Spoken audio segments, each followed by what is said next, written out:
Habitat for Humanity is offering a hand-up for many disadvantaged families. La Casa Dominicana is offering English and citizenship classes, and we learn how adult medical day care is helping to bridge the gap for families caring for older adults. It's all here on the next Latino Motion. Join us.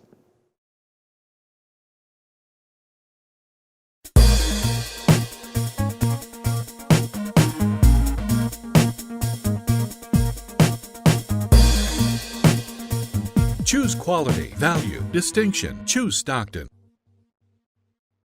Latino Motion with Bert Lopez is presented by Latino Motion Public Affairs Media, a New Jersey nonprofit corporation, and Stockton University. This edition of Latino Motion with Bert Lopez is brought to you by the HD Studios at the campus of Stockton University. Funding for Latino Motion is provided by Atlanticare, healthcare you can believe in. Atlantic City Electric, energy for a changing world.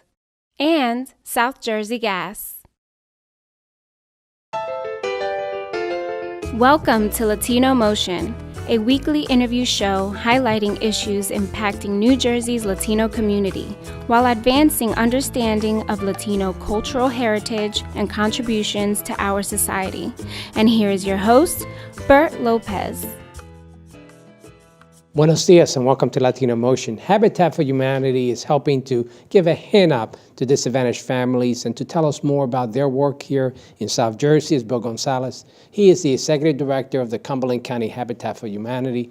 Bill, welcome to Latino Motion. Thank you so much, Bert. Thank you for having us. So you're brand new to this role as Executive Director, but certainly not new to public service. Tell me a little bit about your work prior to this role. Prior to this role, I was, my entire adult life, I was in public service.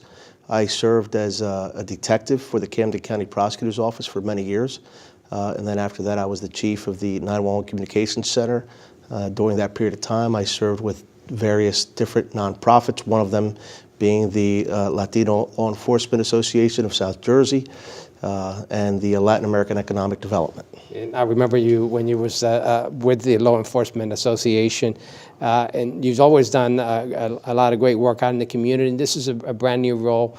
Habitat for Humanity is known throughout the country. Tell me a little bit about the history of Habitat. Habitat for Humanity was, the concept itself was born in 1973 in Georgia, and it is a nonprofit 501c3 organization and has since become an international organization serving millions of families throughout the entire world. Now, here locally in South Jersey, you are providing houses for needy families, disadvantaged families, but it's by no means giving away homes. Tell me a little bit about that process. One of the worst misconceptions of Cumberland County or of Habitat for Humanity itself is that we give away homes for free. In Habitat for Humanity, we don't do that. There is an application process for families to apply and be approved, but every single family through Habitat pays a mortgage like you and I would. Now, there's obviously some advantages because it's a lower rate, and obviously if you have low credit, poor credit, you're still able to, in many cases, still able to get a home. Yes. When they go through the application process, part of that process is that we review their credit score, we review their history in their payment history as well, and their debt to income, but they do have to have the ability to pay for the home itself. The home is not given to them, and the process is pretty lengthy and somewhat stringent as well. Now, the idea behind Habitat, it is a community venture, if you will. As I know that you also go out and get sponsors and you get community involvement as well. Tell me a little bit about that. We've been very fortunate to be able to team up with local banks as well as different public entities. But one of the major funders that we have in Cumberland County is the federal government. The federal government provides us funds through their home funds, through HUD program, which is administered by the local municipalities, and those funds are used for what they call low-income housing. And we're eligible to receive those funds. Once we receive those funds, we also do fundraising to help offset the cost of funds. But one of the biggest things that we do is we build homes utilizing a volunteer base. And that is our largest movement in Cumberland County, is our volunteer base. We see many groups that come together, even organizations that take a day and go and volunteer with your organization, and it's certainly very rewarding. I know I've done it in the past. Tell me a little bit about what you need to do to volunteer. We have a couple types of volunteers. We do have a corporate program. With our corporate program, if you're a small business owner or a large business in Cumberland County, you're able to sponsor the home. And with that, your employees are able to come out and do some team building. And then we also have our normal individual volunteers. We have a group that call themselves the regulars. They're there every time we need them. They're there. I got the bug and they're there. Do it. They're there all the time. Tell me a bit about how you are able to get into this program. Someone feels that they're looking for a new home and feel that they could qualify. What are those general qualifications, and how can they apply? The general qualifications are that they have to, one, be able to afford the home that they're going to be purchasing. Two, they have to have some sort of need for that home. Three, they can't exceed 80% of the median salary set forth by HUD in Cumberland County. And is there an online application? Is there a whole process you have to go through? Our process is they have to appear at one of our meetings.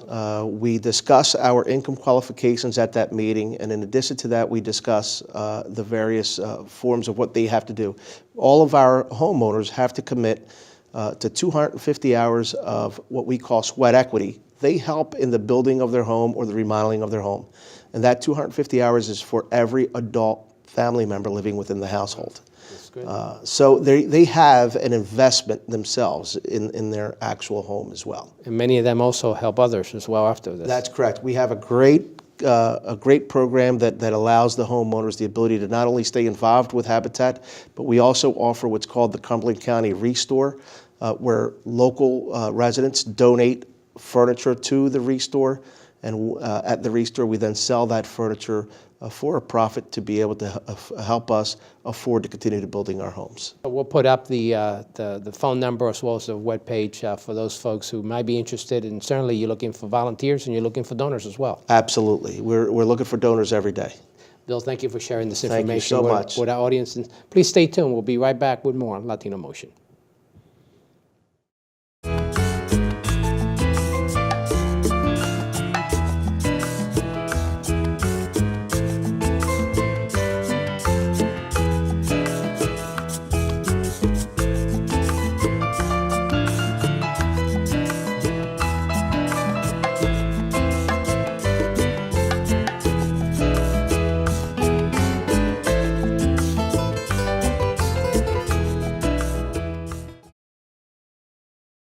Welcome back to Latino Motion. Learning English and citizenship is the hallmark of success for many immigrants in our country. Joining me to discuss how one local organization is helping immigrants to achieve success is Aurora Boyet and Luis Rodriguez with La Casa Dominicana of New Jersey. Welcome to Latino Motion. Thank you, Bert.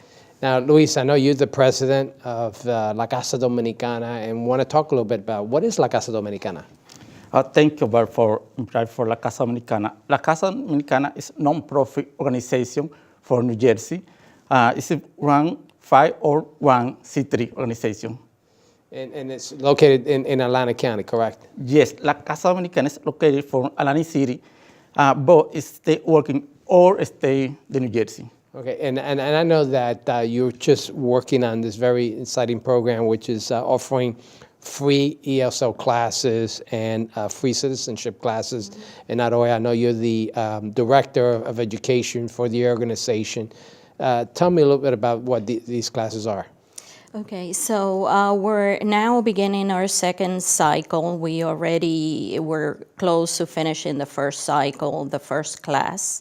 The classes are basic classes. They are for beginners, people with no knowledge of English or very little knowledge.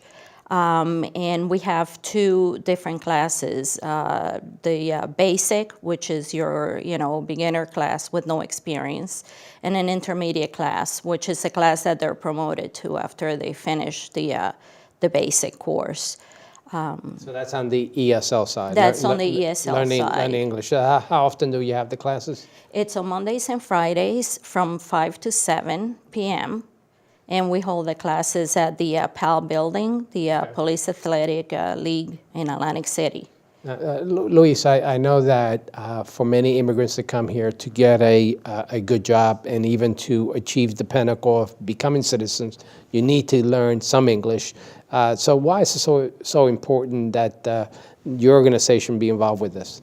Well, this ESL class is very, very important for all immigrants because any immigrant I need ESL English for a job, for education for the children, for appointment for the doctor, for anything situation for the life, I need ESL English. Yeah, I don't expect that a lot of my audience are non-English speakers because obviously my show appeals to a large minority who are bilingual, but we all know someone who doesn't speak English that need this kind of help, and certainly we need to spread the word out that these classes are available and they're free, correct? Yeah, they are. They're free. Well, let's talk about the citizenship because I know that in order for you to become a U.S. citizen, you have to go through the testing, and the test is done in English for the most part unless you meet certain parameters in terms of age. But this is also very important. Tell me about those classes. The classes are held on Tuesdays and Thursdays, also in Atlantic City, at the same time, 5 p.m. to 7 p.m. It's an open enrollment class. Once the person fills out all the paperwork and is sent to the immigration department, they get an appointment to go back and test. And so we take them as soon as they fill out those forms. And the only requirement is that they have to be residents, because they couldn't, become citizens unless they're already residents. And they can register at any time, attend the classes. They are prepared in English. They are taught all the information that's going to be on the test, and there's constant practice with them. And again, the class is in English. Our teacher is not only preparing Hispanics who are planning on becoming citizens, but also people from other countries. So this is not just for the Hispanic population. Right, and Luis, this is La Casa Dominicana, but it's open to anyone, correct? Yes, La Casa Dominicana is open for anyone, for any culture, any nationality. Right. And Aurora, I know you're an educator. You've been an educator for a very long time, and you have students that come that don't speak any English, and you see the parents going through the same thing. These are primarily for adults, but why is it so important that those parents who are lacking in English and perhaps are waiting to take the next step to become citizens, why is it so important for them to do so? Well, the ultimate goal is that they're integrated into society and that they receive the same benefits that all citizens have.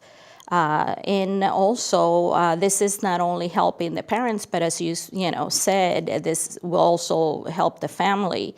The parents are going to be better able to get involved with the education of their children.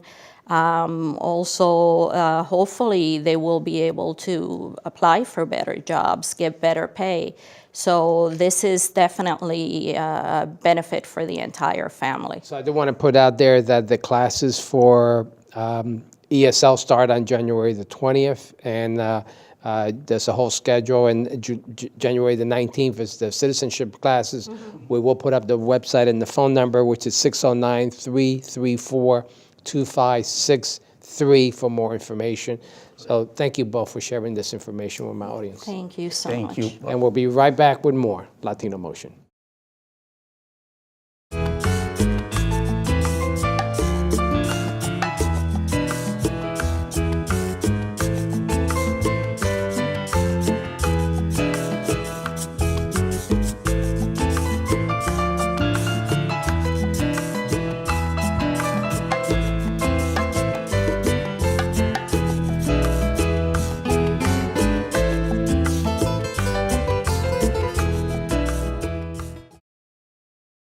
Welcome back to Latino Motion. Families, especially Latino families, often struggle with the trouble of caring for their aging parents and grandparents with the demands of work and other obligations. Joining me to discuss the benefits of adult daycare is Margarita Santiago. Margarita, welcome to Latino Motion. Thank you, Bert, for having me. Margarita, you and your partner, both of whom are Latinas, started an adult day medical care called STARS. Yes, my partner Ana Fernandez and myself 3 years ago. Congratulations, and one of perhaps the first Latinas to do so here in the state of New Jersey. So, and I know that often families, particularly Latinos, they try to keep their aging parents with them, take care of them. Reality is, when you're here in this country, that often both parents have to work, and it's difficult to care for an elderly parent. But this is a way to help bridge that gap. Bridge the gap and keep them out of nursing homes, which is the fear. As you already know, and you just touched on it, our families, the Latino community doesn't believe in nursing home. Institutionalizing our family member is not an option. But what is an option is adult medical daycare. So anyone that may have 2 activities of daily living or more that they cannot meet on their own, whether it's hypertension, high blood pressure, walking with a cane or a walker, any type of assisted device, 2 or more of those may qualify them for the adult medical daycare program. Now, there is an adult daycare, which is more of a social program than this medical daycare. So that's the difference between the two? That is the difference between the two. They must qualify medically to be part of an adult medical daycare center. Anyone can go to a social day and hang out. Now, I know I mentioned the fact that aging parents or grandparents, but quite frankly, your program is open for anyone 16 and up. So there are parents who have children with disabilities that are not able to provide them 24/7 that could use this kind of assistance as well, correct? You know, it happens all the time, and I hear this a lot. Once I say 16 and over, people are quite shocked. It's kind of like the best kept secret that someone 16 and over can attend it. It's an adult daycare, but most people have the misconception that it is for an aging population only. So they quite often don't know that we're open to help their family. I know many families struggle when they have a disabled child that they have programs when they're young, but once they get into that post-high school age, there really is not a lot available for them. Correct, and most of the time they're home watching video games all on their own because, as you said, the parents are working, and now they've become an adult and they're home alone. Tell me a little bit about the services you provide at your adult medical daycare. Wonderful. Well, first and foremost, over 85% of all of our staff is bilingual in Spanish, which is wonderful. Secondly, we provide to and from transportation from their home to the center, 2 hot meals a day and activities in between. We also coordinate their care, their health care. So we have someone assigned just to do their medical appointments, and then we take them to those appointments, which keeps them out of the hospital, which keeps them out of the nursing home, keeps them home longer, which is what we want to do. We want them to stay home with their families. Now, I know that it's very expensive for these kind of services, but some people do qualify without any payment through Medicare. Tell me a little bit about that. Well, first, we are about a third of what a nursing home is if it's private pay. Secondly, anyone that's Medicaid eligible in the state of New Jersey that may have a medical necessity qualifies through their Medicaid. There are 4 HMOs in the state of New Jersey currently that it gets paid through right now. Now, if anyone's considering this kind of service, particularly if you're Latino, obviously the bilingual is very important. What are some of the other things you should look for in selecting a medical daycare? Well, if I was taking someone to an adult medical day, I would ask that question: will you take mom and dad or my loved one to their appointments? A lot of places are they're over capacity, and they no longer take them to their doctor's appointments. So they're counting on the family member to do that, which should be part of the service. But because they have either too many people and they've lost sight of what the care is really about, they no longer provide that service. So that would be my first question: will you take my loved one to their doctor's appointments? And that's very critical. It's And- critical. And, you know, you have a lot of amenities that come with your program, such as even a salon. We do have a salon, and Which it is is great. free to our participants. It's male, female haircuts. We do their nails. You know, we make them feel good about themselves. It's a wonderful service, and Yes. sure a nice gap to close for many families through those kind of services. Absolutely. And we have a state-of-the-art facility which we have completely remodeled, and it has a very home-like feel. So everyone that comes in, they can't believe that what they've walked into. That's great. Yeah. Thank you for sharing this information with our audience, and thank you for joining us at home once again here on Latino Motion.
Choose quality, value, distinction. Choose Stockton.